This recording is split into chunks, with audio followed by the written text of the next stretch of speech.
정경숙 권사입니다. 민수기 7장입니다.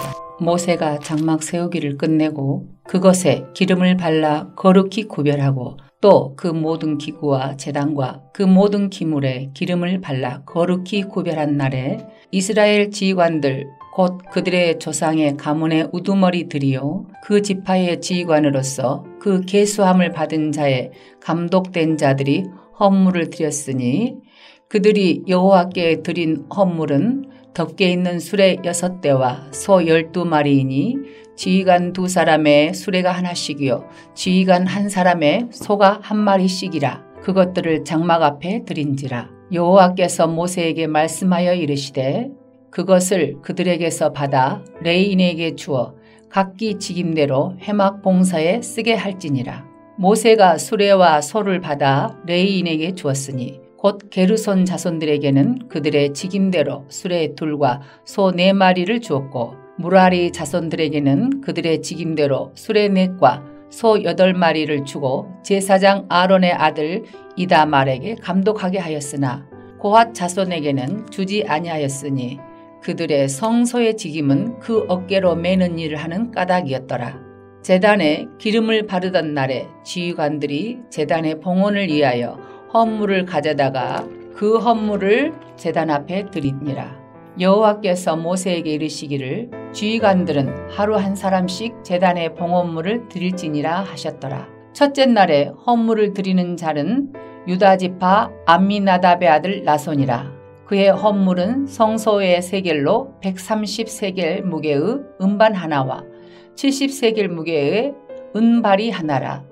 이 2 그릇에는 소 제물로 기름 섞은 고운 가루를 채웠고 또 10세겔 무게의 금그릇 하나라. 그것에는 향을 채웠고 또 번제물로 수송아지 1마리와 순양 1마리와 1년 된 어린 순양 1마리이며 속죄 제물로 순염소 1마리이며 화목 제물로 소 2마리와 순양 5마리와 순염소 5마리와 1년 된 어린 순양 5마리라. 이는 암미나답의 아들 나손의 헌물이었더라. 둘째 날에는 이사갈의 지휘관 수알의 아들 느다넬이 헌물을 드렸으니 그가 드린 헌물도 성소의 세겔로 130세겔 무게의 은반 하나와 70세겔 무게의 은발이 하나라. 이 2 그릇에는 소제물로 기름 섞은 고운 가루를 채웠고 또 10세겔 무게의 금그릇 하나라. 그것에는 향을 채웠고 또 번제물로 숫송아지 1마리와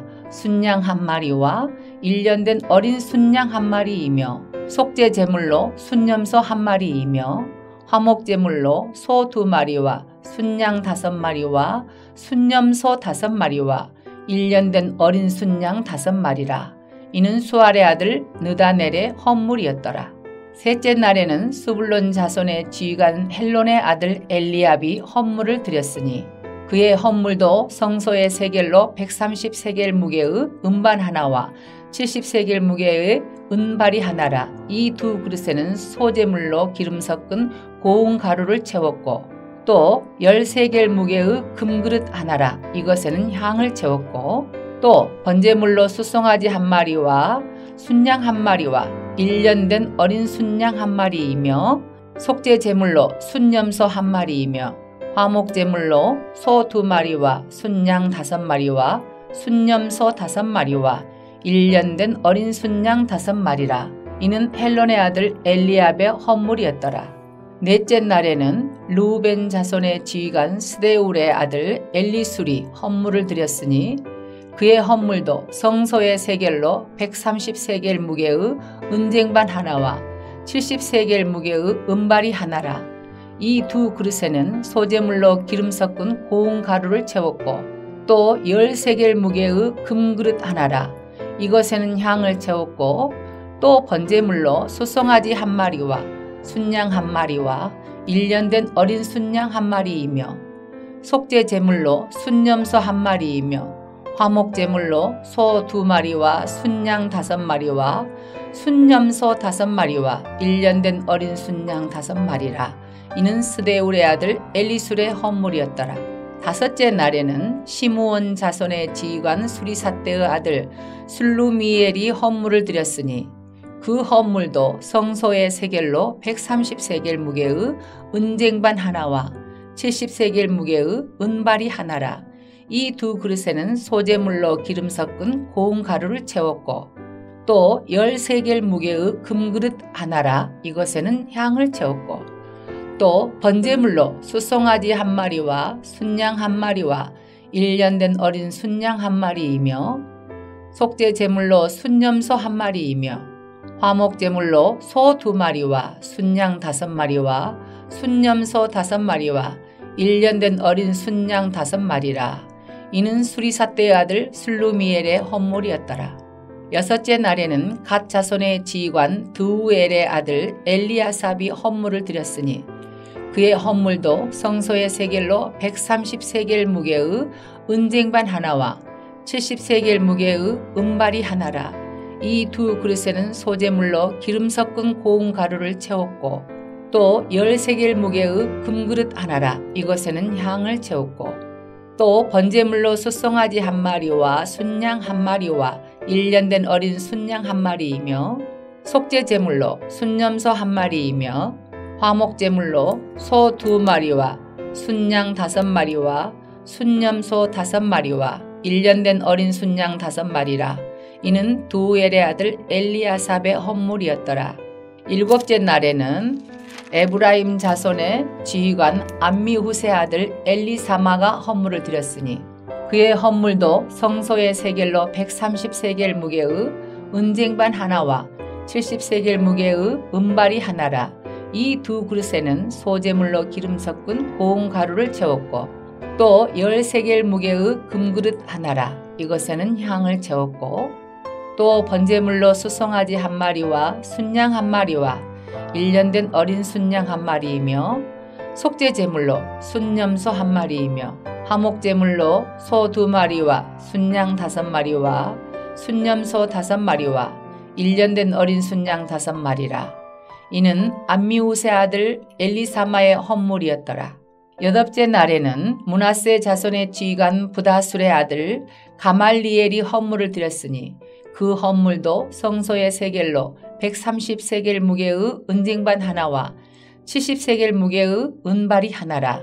이 두 그릇에는 소재물로 기름 섞은 고운 가루를 채웠고 또 13개겔 무게의 금그릇 하나라. 이것에는 향을 채웠고 또 번제물로 숫송아지 한 마리와 순양 한 마리와 1년 된 어린 순양 한 마리이며 속죄 제물로 순염소 한 마리이며 화목 제물로 소 2마리와 순양 5마리와 순염소 5마리와 1년 된 어린 순양 5마리라.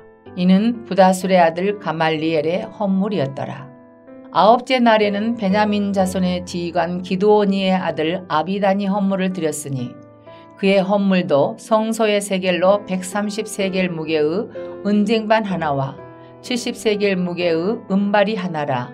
이 두 그릇에는 소재물로 기름 섞은 고운 가루를 채웠고 또 13개겔 무게의 금그릇 하나라. 이것에는 향을 채웠고 또 번제물로 숫송아지 한 마리와 순양 한 마리와 1년 된 어린 순양 한 마리이며 속죄 제물로 순염소 한 마리이며 화목 제물로 소 2마리와 순양 5마리와 순염소 5마리와 1년 된 어린 순양 5마리라. 이는 기드온의 아들 아비단의 헌물이었더라.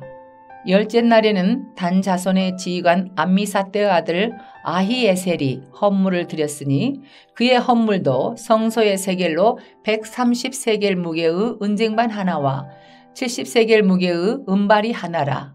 이 두 그릇에는 소재물로 기름 섞은 고운 가루를 채웠고 또 13개겔 무게의 금그릇 하나라. 이것에는 향을 채웠고 또 번제물로 숫송아지 한 마리와 순양 한 마리와 1년 된 어린 순양 한 마리이며 속죄 제물로 순염소 한 마리이며 화목 제물로 소 2마리와 순양 5마리와 순염소 5마리와 1년 된 어린 순양 5마리라. 이는 암미사떼의 아들 아히에셀의 헌물이었더라. 11째 날에는 아셀 자손의 지휘관 오그란의 아들 바기엘이 헌물을 드렸으니 그의 헌물도 성소의 세겔로 130세겔 무게의 은쟁반 하나와 70세겔 무게의 은발이 하나라. 이 두 그릇에는 소재물로 기름 섞은 고운 가루를 채웠고 또 10세겔 무게의 금그릇 하나라. 이것에는 향을 채웠고 또 번제물로 숫송아지 한 마리와 순양 한 마리와 1년 된 어린 순양 한 마리이며 속죄 제물로 순염소 한 마리이며 화목 제물로 소 2마리와 순양 5마리와 순염소 5마리와 1년 된 어린 순양 5마리라. 이는 오그란의 아들 바기엘의 헌물이었더라. 12째 날에는 납달리 자손의 지휘관 에난의 아들 아히라가 헌물을 드렸으니 그의 헌물도 성소의 세겔로 130세겔 무게의 은쟁반 하나와 70세겔 무게의 은발이 하나라. 이 두 그릇에는 소재물로 기름 섞은 고운 가루를 채웠고 또 10세겔 무게의 금그릇 하나라. 이것에는 향을 채웠고 또 번제물로 숫송아지 한 마리와 순양 한 마리와 1년 된 어린 순양 한 마리이며 속죄 제물로 순염소 한 마리이며 화목 제물로 소 2마리와 순양 5마리와 순염소 5마리와 1년 된 어린 순양 5마리라. 이는 에난의 아들 아히라의 헌물이었더라. 이는 곧 제단에 기름 바르던 날에 이스라엘 지휘관들이 드린 바 제단의 봉헌물이라. 은쟁반이 12이요 은바리가 12이요 금그릇이 12이니 은쟁반은 각각 130세겔 무게요 은바리는 각각 70세겔 무게라. 성소의 세겔로 모든 기구의 은이 모두 2400세겔이요 또 향을 채운 금그릇이 12이니 성소의 세겔로 각각 10세겔 무게라. 그 그릇의 금이 모두 120세겔이요 또 번제물로 숫송아지가 12마리요 순양이 12마리요 1년 된 어린 순양이 12마리요 그 소제물이며 속죄 제물로 순염소가 12마리이며 화목 제물로 숫소가 24마리요 순양이 60마리요 순염소가 60마리요 1년 된 어린 순양이 60마리라. 이는 제단에 기름 바른 후에 드린 바 제단의 봉헌물이었더라. 모세가 회막에 들어가서 여호와께 말하려 할 때에 증거궤 위 속죄소 위의 두 그룹 사이에서 자기에게 말씀하시는 목소리를 들었으니 여호와께서 그에게 말씀하심이었더라. 하늘에 계신 우리 아버지여, 이름이 거룩히 여김을 받으시오며 나라가 임하옵시며 뜻이 하늘에서 이룬 것 같이 땅에서도 이루어지이다. 오늘날 우리에게 일용할 양식을 주옵시고 우리가 우리에게 죄 지은 자를 사하여 준 것 같이 우리 죄를 사하여 주옵시고 우리를 시험에 들게 하지 마옵시고 다만 악에서 구하옵소서. 대개 나라와 권세와 영광이 아버지께 영원히 있사옵나이다. 아멘.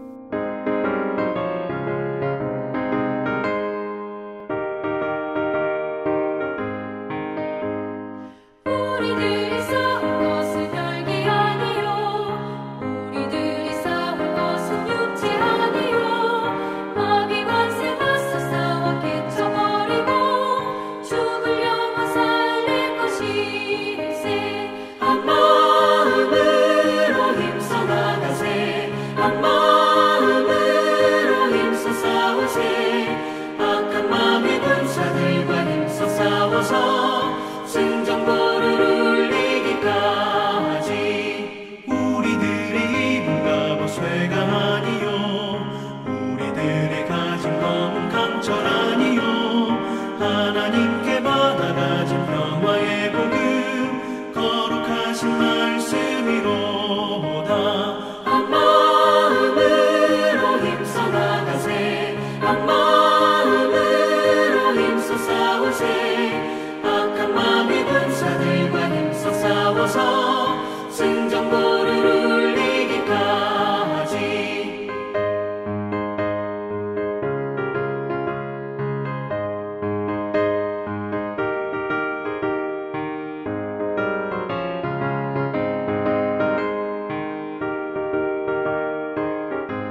한 마음으로 힘써 싸우세 악한 마귀 군사들과 힘써 싸워서 승전보를 울리기까지 죄악 중에 빠진 사람 죄를 뉘우쳐 십자가에 달린 예수 믿기만 하면 위태한 데 빠진 영혼 구원 얻어서 천국 백성 될 것이니세 한 마음으로 힘써 나가세 한 마음으로 힘써 싸우세 악한 마귀 군사들과 힘써 싸워서 승전보를 울리기까지.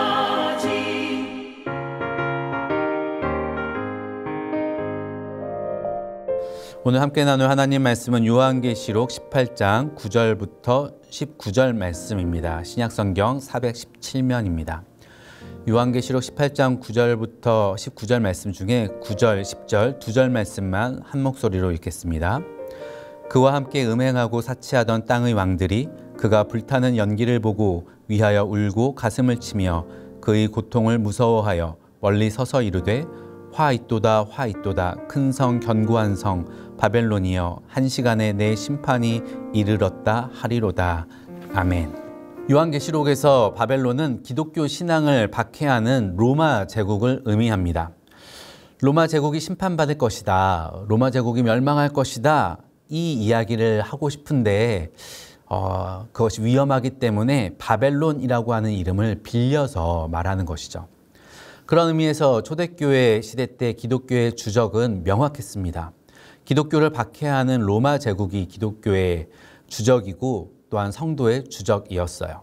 그렇기 때문에 로마 제국이 가지고 있는 문화, 그들이 자랑하는 힘과 또 부요함은 선망의 대상이 될 수 없습니다. 기독교 신앙을 타락시키고 또 성도를 바른 길로 가지 못하도록 그 바른 길에서 벗어나게 하는 유혹이고 반드시 피해야 할 절대적인 악이었었던 것이죠. 그렇게 기독교의 주적이 명확했을 때 기독교 신앙은 매우 선명했습니다. 예수님의 가르침대로 사는 것이 삶의 목표였었고요. 또 그때의 교회는 사회의 선한 영향력을 강하게 흘려보내는 대한 공동체로 인정받게 됩니다. 그러나 이제 시선을 돌려서 우리 시대를 한번 생각해 볼까요? 우리 시대는 기독교 신앙으로 인하여서 더 이상 박해를 받지 않습니다. 초대교회 때와는 달리 교회는 더 이상 힘없는 약자들의 모임이 아니에요. 그렇다면 지금 기독교 신앙의 주적은 무엇일까요? 다르게 표현하면 우리 시대 성도들의 간절한 기도의 제목, 가장 치열하게 싸우는 그 주제가 무엇인가라는 질문입니다.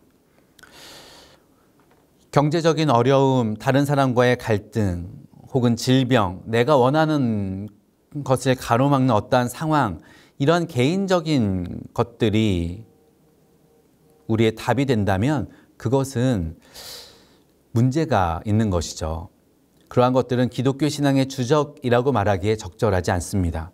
예수님께서는 우리에게 염려하지 마라, 아버지께서 다 아신다 말씀하셨던 주제들이지 우리의 주적을 삼으라고 하셨던 주제가 아닌 것이죠. 우리 시대는 기독교의 주제를 잊고 지내는 시대이지 않은가 생각해 봅니다. 무엇과 싸워야 하는지 모르고 정작 두려워하고 피해야 할 주적을 구별하지 못하여서 그것을 가까이에 둔 채로 무장해제하고 있다면 우리의 신앙은 매우 위험하게 됩니다.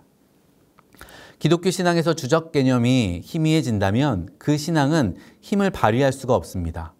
결국 영향력을 잃게 되고요. 자기 자신의 영혼을 지키는 것조차도 위태로워지고 마는 것이죠. 그러한 의미에서 오늘 말씀은 우리에게 기독교 신앙이 세상 끝날까지 주의해야 할 주적이 무엇인가를 말씀하고 있습니다. 하나님께서 심판하실 대상, 그래서 4절 말씀에서 내 백성아 거기서 나와라, 그의 죄에 참여하지 말고 그가 받을 재앙들을 받지 말라, 하나님께서 경고해 주시는 그 명확한 주적이 누구인가를 제시해 주고 있는 말씀인 거예요. 사랑하는 여러분, 그곳에서 나와야 합니다. 주적을 망각하고 기독교 신앙의 선명성이 사라져버리는 그 삶의 자리에서 나와야 하고요. 우리도 모르게 익숙해져 가고 있는 그들의 죄의 자리에 참여해서는 안 됩니다. 왜냐하면 그들이 받을 재앙들에 절대로 함께 엮여서는 안 되기 때문에 그렇습니다. 그렇다면 우리가 피해야 할 주적은 무엇일까요? 요한계시록이 멸망할 것이라고 말하는 이 바벨론의 정체는 과연 무엇일까요? 바벨론은 어떤 하나의 제국을 말하지 않습니다. 바벨론은요, 모든 제국적인 영광과 제국의 탐욕을 상징하는 이미지예요. 그래서 다니엘이 해석한 꿈에서도 보면 거대한 신상이 등장하는데 그 신상에서 가장 화려하게 빛났었던 머리, 제국의 영광을 가장 확연하게 보여주었던 나라로서 이어지는 모든 제국들을 대표하는 나라가 바로 바벨론인 것이죠. 사도 요한의 때에는 로마 제국이 그러했습니다. 그 이후로 스페인, 포르투갈, 프랑스, 대영 제국, 여러 제국들이 다양한 옷을 입고 나타나지만 사실 모든 바벨론의 모습은 동일합니다. 물질주의, 소비지상주의, 성공주의, 그리고 쾌락이라고 하는 이 현세에서의 번영을 꿈꾸게 하는, 현세에서의 그 화려함을 꿈꾸게 하는 모든 것들이 이 바벨론이라고 하는 제국 문화 속에 담겨 있는 거예요. 그래서 9절을 보시면은요, 그와 함께 음행하고 사치하던 땅의 왕들이 나옵니다. 땅의 왕들이 바벨론과 함께 뭘 했다고 해요? 음행하고 사치했다. 예수님은 우리에게 말씀하셨습니다. 삼가 모든 탐심을 물리치라. 사람의 생명이 그 소유에 넉넉한 데 있지 아니하니라. 또 전도서에서도 말씀합니다. 은을 사랑하는 자는 은으로 만족하지 못하고 풍요를 사랑하는 자는 소득으로 만족하지 아니하나니 이것도 헛되도다. 예수께서는 물리치라 하셨고 전도서에서는 다 헛되다 말씀하고 있는데 제국은 이 하나님의 말씀을 덮어버립니다. 아니, 뒤집어 버립니다. 12절 13절에는 로마 제국이 땅의 상인들과 거래했었던 품목들이 나오는데요. 당시의 문화를 모르는 우리에게는 크게 안 와닿는 그러한 품목 리스트일 수 있어요. 그런데 기록을 보면은요, 율리우스 카이사르가 자신의 스캔들 상대였었던 세르빌리아에게 진주 목걸이를 주는데 지금의 금액으로 약 2천만 원 정도의 진주를 줍니다. 또 세마포 옷은 가격이 천차만별인데요. 그 중에서도 스키토폴리스라고 하는 지역에서 만든 이 세마포 옷은 지금 돈으로 3억 5천만 원 정도 합니다. 또 향목은 식탁을 만드는 나무인데요. 결이 아름답기로 유명한 나무여서 로마 시대의 유명한 정치가이자 철학자였었던 키케로는 식탁 하나에 30억 원, 또 어떤 사람은 그 식탁의 다리를 상하로 치장하면서 60억을 지불하기도 합니다. 사치스럽죠. 화려합니다. 여러분, 제국은 화려해요. 제국은 부귀영화를 뽐냅니다. 그리고 그 모습은 사람들의 눈을 아찔하게 합니다. 탐나게 하고요, 부럽게 합니다. 나도 갖고 싶다. 그래, 저게 성공이지. 어떻게 하면 나도 저것을 가질 수 있을까? 성경은 분명 탐심을 물리치라 이야기하고 있는데 제국은 사람들의 탐심을 부추기는 거예요. 이 제국의 길을 걷기 시작하는 로마는 주위의 여러 나라들을 정복해 나아가는데요. 사람들은 이 로마가 다른 나라들을 복속시킨 힘이 강한 군사력에 있을 것이다 라고 생각합니다. 그러나 사실 그 많은 나라들이, 그 나라의 수많은 사람들이 로마 제국에 마음을 다해서 무릎을 꿇게 되었었던 까닭은 군사력에 있지 않다고 합니다. 로마의 엄청난 부, 그리고 그 부로 말미암아 그들이 누리고 있는 사치스러운 생활들, 그 부유함을 보면서요, 사람들은 제 발로 로마 제국에 걸어 들어가는 것이죠. 나도 이 안에서 이들처럼 살고 싶다. 이 화려함을 조금이라도 얻고 싶다. 그 화려함에 스스로 유혹되었던 거예요. 그래서 13절에 나오는 이 품목들의 가장 마지막에는 특별한 품목이 하나 기록이 되는데요. 13절 마지막에 보시면 사람의 영혼들이라. 사치스럽고 화려한 품목들이 거래되는데 그 안에는 사람의 영혼들이 담겨 있더라는 거예요. 안타깝게도 이 말은 상징이 아닙니다. 물질주의는 사람의 영혼까지 상품화합니다. 쾌락을 사고 성공을 얻기 위해서 양심을 팔고 믿음을 희생하는 이야기들이 세상에서 얼마나 흔하게 들려오는지 몰라요. 화려하고 탐나는 이 바벨론의 문화는 지금도 우리를 매혹하고 있습니다. TV를 틀면 우리 주위에서 회자되는 이야기들의 대부분은 제국에 대한 찬양이죠. 성공, 큰 부, 큰 집, 화려한 외모, 세상이 말하고 있는 그 성공, 그 승리의 그 전리품들, 그러면서 우리에게 이야기합니다. 이렇게 하면 당신도 성공할 수 있습니다. 이 대열에 들어오십시오. 이 대열에 들어오지 못한다면 당신은 패배자입니다.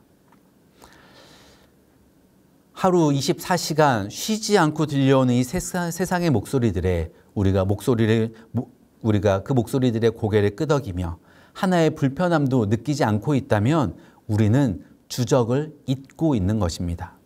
세상에 물들어 있는 것입니다. 예수께서는 우리에게 큰 문, 길이 넓어서 그리로 들어가는 자가 많은 그 길은 멸망으로 인도하는 길이다. 그러니 너희는 좁은 문으로 가라. 생명으로 인도하는 문은 좁고 길이 협착하다 말씀하셨는데 우리는 그 넓은 문으로 가는 길을 보면서 그 평탄한 길을 보면서 이 길이 좋은 길이고 나의 삶도 이쪽으로 펼쳐지기를 기대하고 있다면 우리가 싸워야 할 주적을 놓치고 있는 것이고 오히려 그 주적에게 매여서 우리 역시도 우리의 영혼까지 그들에게 넘어가서 그들의 그 휘황찬란함에 하나의 품목처럼 담겨 있는지도 모릅니다. 사랑하는 여러분, 그러나 성경은 우리에게 말씀하고 있습니다. 그들에게 심판이 있다. 그것도 1시간. 오늘 본문 안에는 1시간 만에 멸망했다라는 이야기가 3번이나 반복돼서 나타납니다.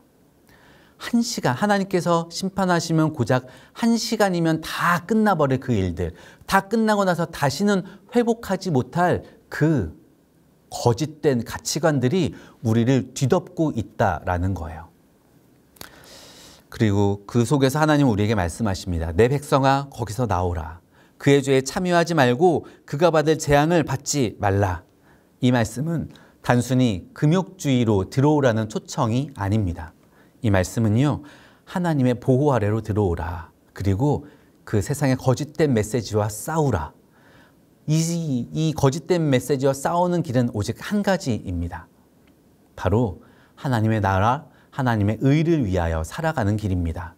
하나님께서 말씀하시는 그 사명, 하나님께서 말씀하시는 그 명령에 우리가 더욱더 순종하기를 위하여서, 더욱더 헌신하기를 위하여서 나의 마음을 드리는 것이고, 나의 성공은 세상의 화려함에 있지 아니하고 나의 성공은 주님의 기쁘심에 있고 주님의 인정하심에 있고 주님께서 주시는 그 승리에 있음을 기억하면서 믿음의 길을 걸어가고 믿음의 싸움을 싸워가고 세상 속에 하나님의 뜻이 이루어지기까지 쉬지 않고 뒤로 물러서지 아니하고 전진해 나아가는 그 삶에 우리의 승리의 그 길이 담겨져 있습니다. 사랑하는 여러분, 바벨론의 그 사고방식에서 나와야 합니다. 소비와 비교, 과시의 문화에서 나와야 합니다. 신앙의 명확한 선을 잃어버리게 하는 애매한 태도에서 나와야 합니다. 그리고 다시 복음으로, 다시 예수 그리스도의 말씀으로 돌아가야 합니다. 바벨론은 반드시 무너질 것입니다. 그 불타는 연기 앞에서 가슴을 치는 사람들 사이에 우리의 이름이 불려지지 않도록 오늘, 지금 나와야 합니다. 우리 모두가 세상의 거짓된 흐름에 뒤돌아서서 오직 주님을 향하여 올곧게 한 길을 걸어갈 수 있는, 좁은 길을 선택할 수 있는 믿음의 삶을 살아가게 되기를 주님의 이름으로 축복합니다. 기도하겠습니다. 살아계신 하나님, 우리의 눈이, 우리의 귀가, 우리의 마음이 주님 세속의 목소리에 너무나 쉽게 흔들리지는 않습니까?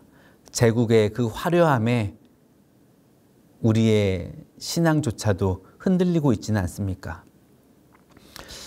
하나님, 우리가 진정한 승리가 어디에 있고 영원한 가치가 어디에 있는가를 주님 기억하게 하여 주옵소서. 주님, 그래서 세상의 거짓된 유혹에 흔들리지 않게 하여 주옵시고, 주님께서 기뻐하시는 길, 주께서 명령하신 길, 주님 하나님의 나라와 하나님의 의를 구하는 그 승리의 길을 기쁨으로 선택하는 우리 모두 되게 하여 주시옵소서.